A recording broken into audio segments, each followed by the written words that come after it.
For salvation is nearer to us now than when we become believers. Let us lay aside the works of darkness. Our first hymn is Come Thou Almighty King, found on page 61. We're up on the screen.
Lighting the darkness helps us find our way.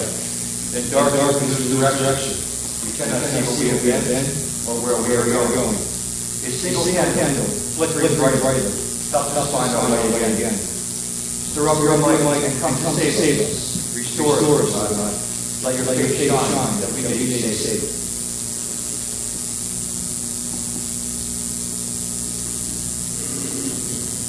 Dear God, on this first Sunday in Advent, let this light shine brightly as the day is shorter, so that we will be ready for your face to shine on us at Christmas. In this day's name we pray. Amen. Amen.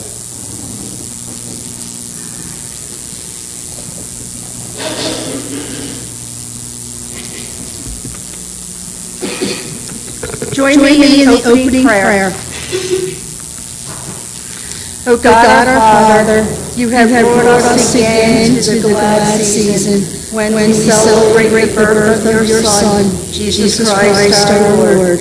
Grant that this Spirit may be born anew in our hearts this day, and that we may joyfully welcome him to reign over us. Open our ears that we may hear again the angels behold. Open our lips that we too may sing with uplifted hearts. Glory to God in the highest, and on earth peace, goodwill towards all. Through Jesus Christ our Lord. Amen.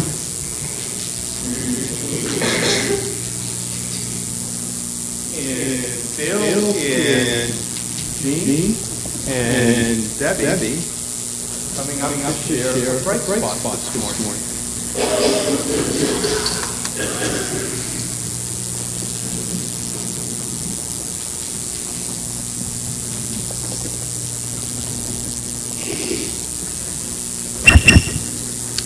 I am not the bright spot. I am here to call upon the bright spot. As you know, on families, I attended the Walk to Emmaus for Men, the fourth walk, and it was in 1994. And I sat at the table of David. In October, Deb Cheeseman received the call to go to Walk to Emmaus. Jean Cook and I were her sponsors. I've known Deb for many years. She's a woman of great faith. She's a loving, kind, and wonderful person. I'm looking forward to hearing her experience of the Walk to Emmaus. Deb.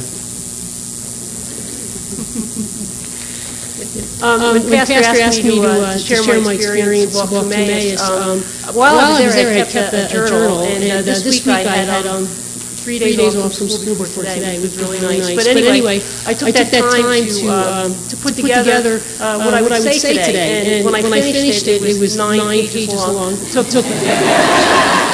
took 10 minutes to say out loud. So I did edit it quite a bit. So anyway, because I was told I have 2 minutes. I went to the Garden State Walk to Emmaus for Women, number 43. And I sat at the Naomi table. My spiritual seeking for truth and understanding has encouraged me to look at the Bible in the context of current knowledge. And I have found that there are many ways to view and interpret the stories of the Bible. In fact, I learned in the Bible study here at Epworth that there are over 8,000 Christian denominations in the United States. And furthermore, I found that according to the Center for Global Christianity at the Gordon Cornwall Theological Seminary, there are an estimated 43,000 Christian denominations in our world. So 8,000 or 40,000 just proves one thing. There's not a single agreed upon interpretation of the Bible among Christians of the world. Examining the Bible in light of current knowledge is a difficult yet rewarding task. I've attended nearly every Bible study offered here at Epworth since Mom and I joined in 2001. In addition, I've read many books on the topic of Christianity, world religions, and spirituality from both conservative and progressive authors, including Buddhists who find the teachings of Jesus to be a source of great inspiration. I even read a book by atheist Richard Dawkins at the suggestion of one of my Bible study buddies. And I found that, ironically, his belief in atheism required a leap of faith, as his beliefs were not absolute. As you can see, my faith journey has been intellectual as well as spiritual. As a result, I feel I have a complicated theology. However, all that being said, what I found in Walk to Emmaus is that God's profound love, poured out by the followers of Jesus, transcends all differences in theological interpretation. It is simple. We are to be the hands and feet of Jesus in order to spread God's light to the world. Remember the greatest commandment written in Matthew chapter 22. You shall love the Lord your God with all your heart, with all your soul, and with all your mind, and love your neighbors as yourself. The Walk to Emmaus is love in action. I want to thank the congregation for supporting me and praying for me on the walk, and to thank those who facilitate the walk, making this incredible experience possible. I especially want to thank my co-sponsors, Jean Cook and Dale Neese, who rose to the challenge and more than wholeheartedly fulfilled their mission as sponsors. I encourage everyone to experience the Walk to Emmaus face to face.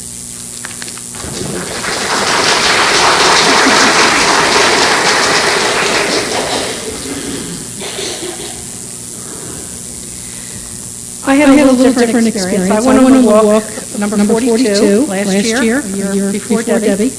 I sat at the Abigail table, and I want to share an experience I had going back this year as a volunteer helping with preparing food in the kitchen for the pilgrims that were on the walk. One of the things that the Emmaus program is about is spiritual renewal, intended to strengthen the local church through the development of Christian disciples and leaders. And it's an experience in which growing Christians of all sorts come together in common affirmation of the essentials of the Christian faith. There was a bishop in Brazil who worked to take Emmaus to his homeland because, as he put it, he needed a church renewal movement which brings together the two sides of the Christian life. prayer and action, personal spiritual growth, and social concern. Emmaus holds together those two sides of the coin. On the last day that we were there, our last meal together as a group was Sunday afternoon. The kitchen crew eats after the pilgrims and the other staff members do. And you're working alongside other people from all walks of life. I happen to be sharing a couple of ministers' wives in our group. One of which we kind of bonded, and we had some good conversation. And on the last day, we were sitting at the table after eating our meal, trying to relax a few minutes before we had to get up and start cleaning up and packing up from the 4 days being there. And she started to share with me how God touched their lives. And what I found ironic was, as she spoke, she talked about her husband's desire to go into the ministry and move on into a different area of his life, and how each time that they came upon a need financially, something came through. And she turns to me and she says, I think my husband came to your church. I think he received a scholarship from your church. And I just took back and I said, oh, was it perhaps the Mandeville scholarship? She said, yes, it was. And she said, you don't know how much that meant to us. And she said, each and every time that we received a scholarship, it was the exact amount of money that we needed to get him through that year. We can say that the Mandeville Scholarship supported this person 3 years in a row. Three different amounts, and none of this was known to the Mandeville Scholarship Committee. And I want to bring that, share that with you because I think that's just something that we can all be very thankful for of the work that is being done through the Mandevilles.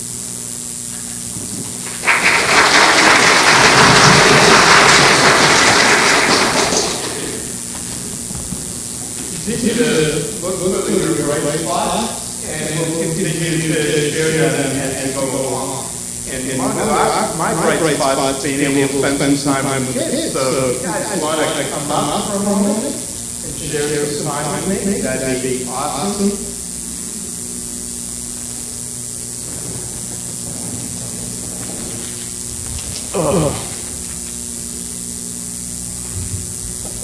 Kayla.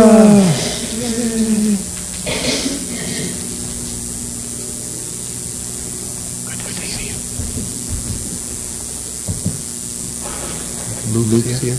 Yay! All right. So here's my question. What time is it?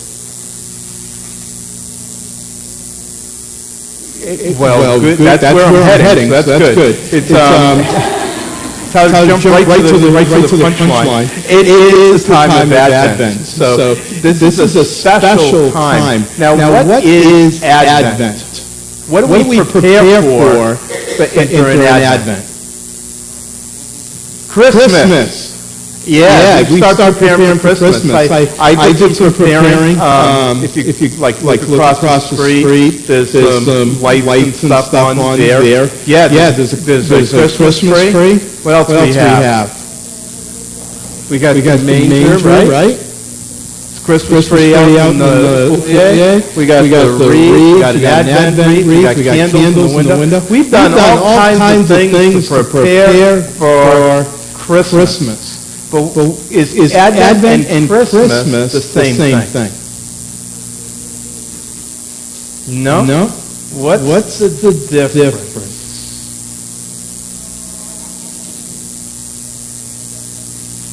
Yeah, I think you're right. Most of us, we just think Advent is just another fancy way of saying Christmas. But there's a certain part of Advent is the preparing for Jesus to come. So Christmas we celebrate the time that Jesus comes as a baby, right? We celebrate the way his birthday. But there's a second part of Advent, which we're going to talk about with them a little bit, is that we were promised that Jesus would come again.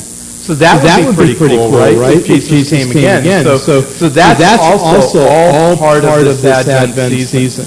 And so as we think about getting ready for Christmas, and we do all that kind of neat stuff, we also ought to be thinking about what does it mean to take and have Jesus come again. And so we'll be thinking about that a little bit as we go along. We'll talk more about that. But what I'm going to do, and I'm going to give these to you, Marin, to take with you, these are Advent calendars. Now, what do Advent calendars help us do?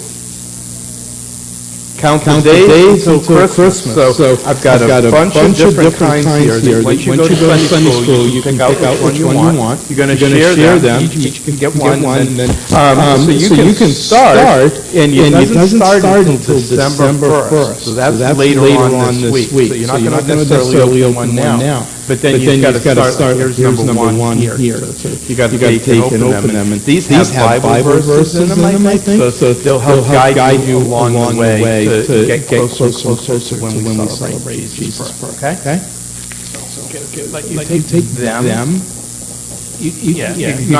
Okay. And let's have a word of prayer. Oh God, we come today and we do celebrate the start of our Advent season. Help us to prepare our hearts for the coming of your Son, Jesus Christ.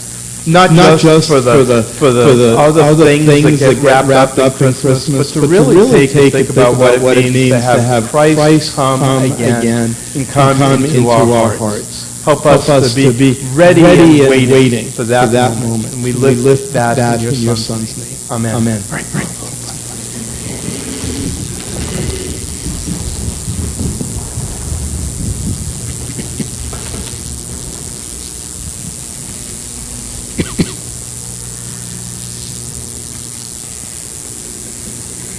Today's scripture lesson can be found on page 1813 on the screen, and we're reading today from Galatians 4, 1 to 7. What I am saying is that as long as the heir is a child, he is no different from a slave, although he owns the whole estate. He is subject to guardians and trustees upon the time set by his father.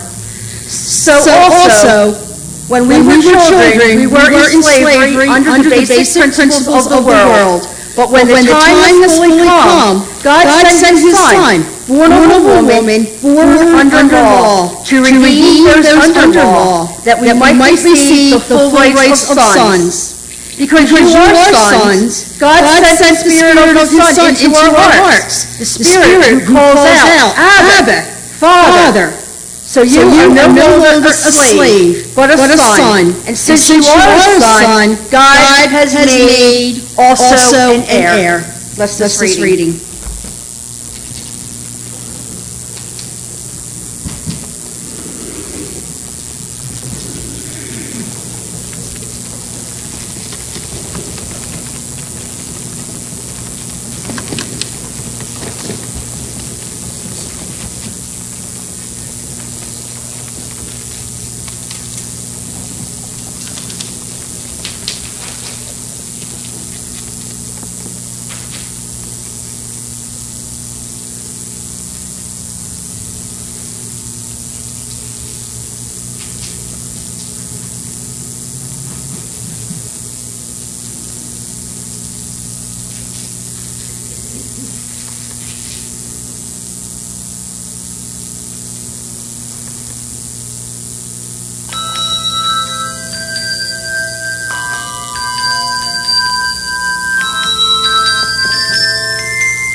Our second scripture this morning is coming from the book of Matthew, reading the first chapter, beginning with the 16th verse. Jacob, the father of Joseph, the husband of Mary, of whom was born Jesus, who is called Christ. Thus, there were 14 generations in all from Abraham to David, 14 from David to the exile to Babylon, and 14 from the exile to the Christ. This is how the birth of Jesus Christ came about. His mother Mary was pledged to be married to Joseph, but before they came, she was found to be with child through the Holy Spirit. Because Joseph, her husband, was a righteous man and did not want to expose her to public disgrace, he had in mind to divorce her quietly. But after he considered this, an angel of the Lord appeared to him in a dream and said, Joseph, son of David, do not be afraid to take Mary home as your wife, because what is conceived in her is from the Holy Spirit.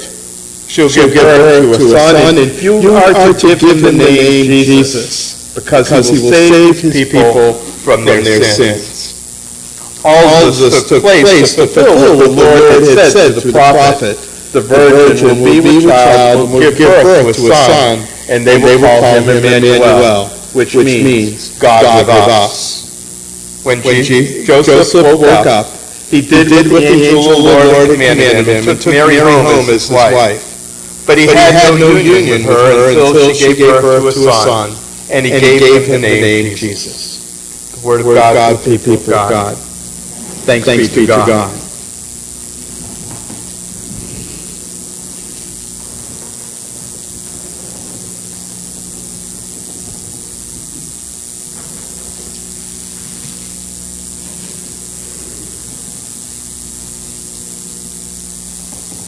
Fifteen.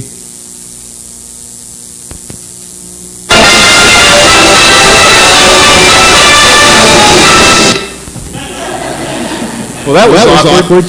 Okay. So here's the point. Those 15, 16, 20 seconds. Awkward, right? We don't want to just sit in silence. Those 15, 20 seconds seem to take forever. Now, I was told in seminary, when you have silent prayer, allow about 10, 15 seconds. Because after that, people start to get uneasy. They get squirmy. We're as Americans, especially in this culture, we're not like comfortable with silence and stillness. Those 15 seconds seem to take forever. But if you're in the midst of doing something that you enjoy, if you're in the midst of doing something that's exciting, those 15 seconds just seem to fly by, don't they? Timing is everything. Think about that for a minute. Timing is everything. Especially when you think about it in terms of sports. A quarterback and receiver's timing, how important. How about the timing to hit a 98-mile-an-hour fastball?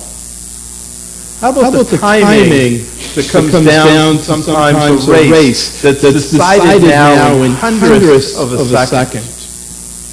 What about the timing between dance partners? Timing, if you're a chef or a baker, you know that to be off by a couple of minutes could be disastrous to what you're making. Timing is everything. The right time, the right place, the right people.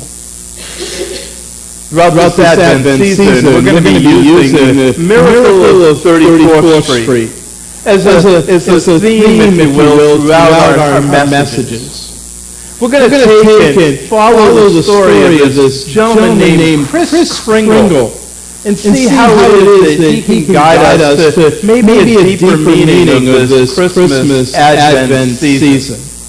So we're going to start where we normally start, is very close to the beginning. So now we'll take it and share with you.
So did you catch the timing? Did you catch the timing? Chris showed up at just the right time. The right man at the right place at the right time. And one of the things that I noticed, he kind of hung in there until all of it could be tied together and say, listen, yeah, I'll do it. I'll step up and I'll be Santa for this year. Timing is so important. Think about the timing of when Jesus comes into the world. It wasn't by accident. The timing God had to bring His Son Jesus into the world was impeccable. The world had grown in terms of population, so that it was growing all the time and expanding. Jerusalem was seen at that time to be somewhat the center of the world at that point, between Africa, Asia, and Europe. The Roman Empire had taken it and grown to be a force. And for the most part, a peaceful force, even though there were battles here and there. And with the Roman Empire came infrastructure of roads that took and brought people and enabled people to move fairly easily. Jerusalem in the heart of some of those trade routes. And with Rome also came language. And in all of its nuances of the Latin and the Greek that were somewhat the English of the world back then, people were able to communicate and share their stories and information at a much faster rate than the world had seen before. And part of that is the stories of the prophets.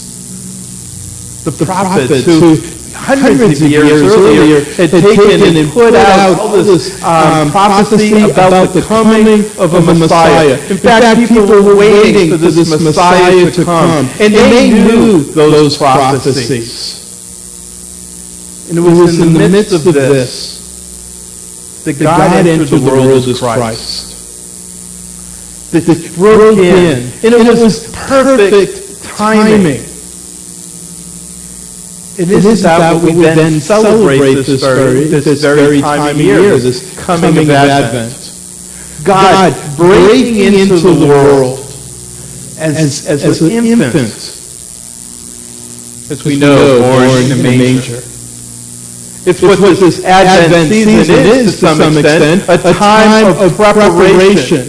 And it's, to some extent, preparation for the celebration of, once again, of Jesus' birth. But if that's where we leave this Advent season, then we're missing a whole part. Because not only is it a celebration of Christ coming into the world, but it should also be a time where we prepare for Christ to come again.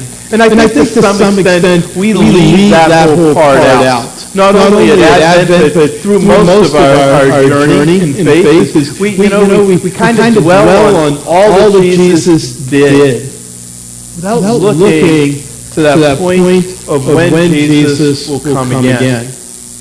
We say it every time we gather, don't we? Thy kingdom come. Basically, Jesus, come again. We say it on communion, right? Christ has died, Christ is risen, Christ will come again. So as we begin the journey through this Advent season, there needs to be a sense for each and every one of us, where are we in our preparation for Jesus to come again? If Jesus were to come tomorrow, would you be ready? Jesus came this afternoon. Would you be ready? And that brings us to the missing part, doesn't it? The celebration of Advent helps us to think about the past, Jesus coming. Advent should take and help us look to the future for Jesus to come again. But we live in the in-between time. And so maybe for this Advent season, we need to make it very present, very now part of our lives. What are we doing to prepare right now, today, to make room for Jesus in our lives?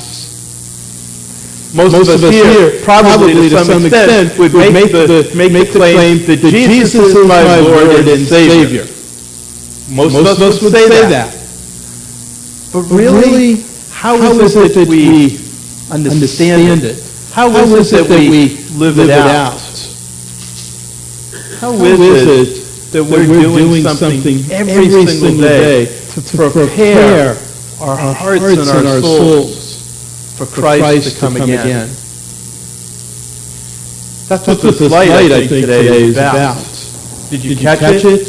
About that idea of light shining in the midst of darkness? That as we take and gaze upon that light, that single candle that's burning today, that it's taken and use that candle to probe around and think about where it is that you need in your own life that saving grace of Jesus Christ to shine. It may not necessarily be one of those places that you're real proud of, or going to come in and share with a bright spot makes you, I found this dark spot in my life. No, probably it only needs to be between you and God, you and Christ. But you see, if you were to find it, if you were even to begin to seek those places out, you'd be keeping a much better Advent than so many others. What are you doing today to make this the right time? The right time of the year to welcome Christ into your life. Maybe in a way that you've never done it before. What I promise you is if you start down that path, if you start down that journey, to take and prepare your very heart and soul for the coming of Jesus Christ, Christmas will have a meaning to you that unlike any other Christmas you've ever had. To understand what that birth of that child, who Joseph called Jesus, that he will save the world. More importantly, he comes to save each and every one of us. This is the right time. We can constantly look to the past and rightly so to celebrate the birth of Christ. We can take and look to the future for that time he can come again. But we can also take time to welcome Christ right now into our hearts. Let us pray. Oh God, at times we take and do get wrapped up in the celebration of the coming of Jesus and his birth. We see manger scenes and all these depictions of all the ways that Jesus has come into our world. We take and prepare for the guy in the red suit to come and bring joy as well. But the greatest joy may be still left to be unfolded when we take and understand that the hope of this whole world is tied up in that child. And we can take and welcome him and his saving grace, his mercy, his forgiveness into our lives and celebrate the gift of evermore.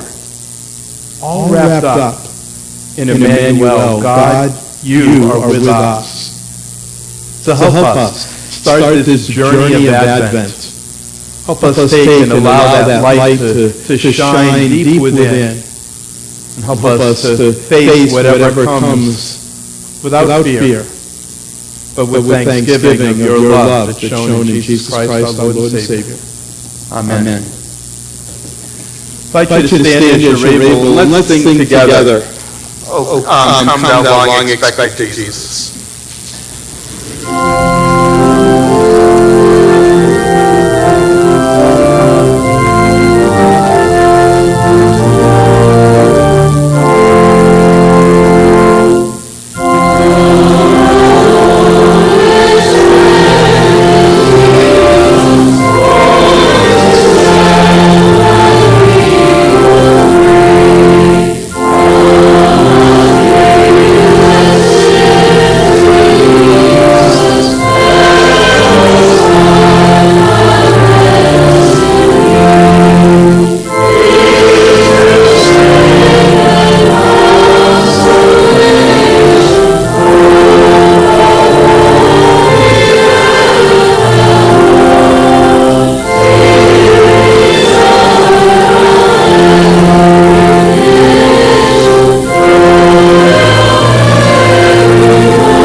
We are blessed the way that God has given so much to us. We come through a season of Thanksgiving. May that Thanksgiving continue to be part of our lives, even as we come now and begin to think about all the ways that God has given so much to us through a child in a manger in Jesus Christ. Let's consider all of God's blessings as we receive this morning's gifts, tithes, and offerings.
We come to our time of prayer, we're reminded of all the ways that God wants us to draw near, and it's through our prayers that we can share those joys, those celebrations, and also those things that are upon our hearts and minds. And as we come, you're invited to share those things, and as we hear them, we'll respond with, Lord, hear our prayers. I want to start by saying thank you to those that went out last week to the OCC Center. Heard it was a great day, and blessing. I know we've got two teams going this week, and so I'm going to ask them to stand up. Those that are heading out Wednesday and Thursday, if you could stand. And let's just have a word of prayer. Well, God, we just ask your blessing to be upon all those that head out in mission, even going down towards Baltimore, and give them safe travels back and forth. And help them to be a blessing with all the hands that they lay upon these boxes. May they take and open doors, open hearts to Jesus Christ, your Son. Give them traveling mercies in His name. Amen. As we come in, also want to lift up prayers this morning for Alice. We want to lift up prayers, and Debbie, you need to help me. Is this for Becky Hack? It's not you. I have prayer request that says Debbie Cheeseman, so I'm going to assume that's for Thanksgiving. Okay, so prayers for that. It says for healing, and it also says be heck her for, and I'm not sure. So we'll just leave that to God knows what that says. And also we want to lift up prayers for Beth Bowl on the passing this last week of her mom. So we want to keep Beth Bowl and her family thought prayers. And also prayers of comfort for the Smith and Butler families on the loss of their son Matthew, which is the Whitworth's nephew. So we want to keep all of them in prayer. Let's come before God. Well, God, we come and begin this journey of Advent, and we come thinking about all the ways that you've reached out to us through your Son, Jesus Christ. He taught us. He showed us what prayer means. He often would find himself going to places of solitude so that he could draw close to you. Others noticed. We noticed, oh God. And so we ask that you come and help us to draw near to you now and hear our prayers as we come before you. Prayers for Alice and prayer for others, oh God, who just need your healing grace this day. Prayers for Brian Campion as he has some surgery this week. Prayers for others, oh God, that just need comfort and strength, peace to come into their lives, to face what afflictions they may be facing. We pray, oh God, for those that mourn at this time, and pray for the Bowles and the Smiths and the Butler families, and just help them find comfort and peace in knowing that one of the things Jesus taught us was that he would go and prepare a dwelling place, and it's that we put our trust, we put our hope, we put our faith. We pray, oh God, for our nation, we pray for our world, oh God, that seems to be under so much stress. God, we just need that Prince of Peace more than ever. We need to take and understand of love needs to be the direction that we follow. Acceptance, tolerance, justice, all those, oh God, words of peace. You are our God. You are Emmanuel, God with us in Jesus. Now simply, oh God, we ask, hear our prayers.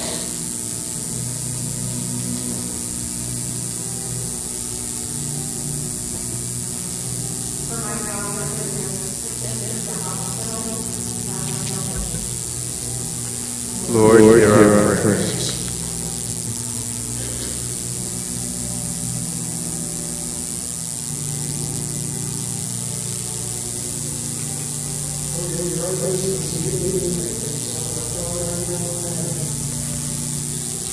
Lord, hear our prayers.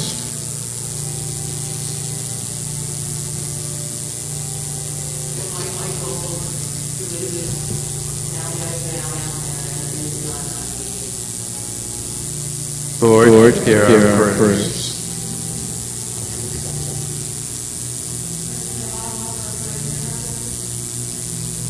Lord, hear our prayers.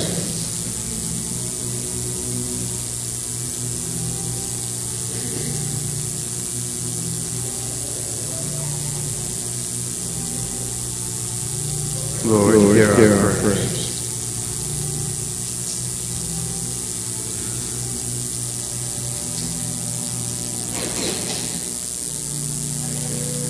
Oh God, we give thanks that we are not alone in our journey, that you have placed brothers and sisters, children of God, all around us. And for that we certainly do give our thanks and praise. We give thanks, O God, that you are ever present with us in Emmanuel. And now simply ask, O God, as we come before you, hear our words that he gave to us so long ago, as we say together, Our Father, who art in heaven, hallowed be thy name. Thy kingdom come, thy will be done, on earth as it is in heaven. Give us this day our daily bread, and forgive us our trespasses, as we forgive those who trespass against us. And lead us not into temptation, but deliver us from evil. For thine is the kingdom, the power, and the glory. I invite you to stand as you're able, and let us sing together our closing hymn. It came upon midnight clear, and we're going to sing verses 1 and 4.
Go in the peace of Christ.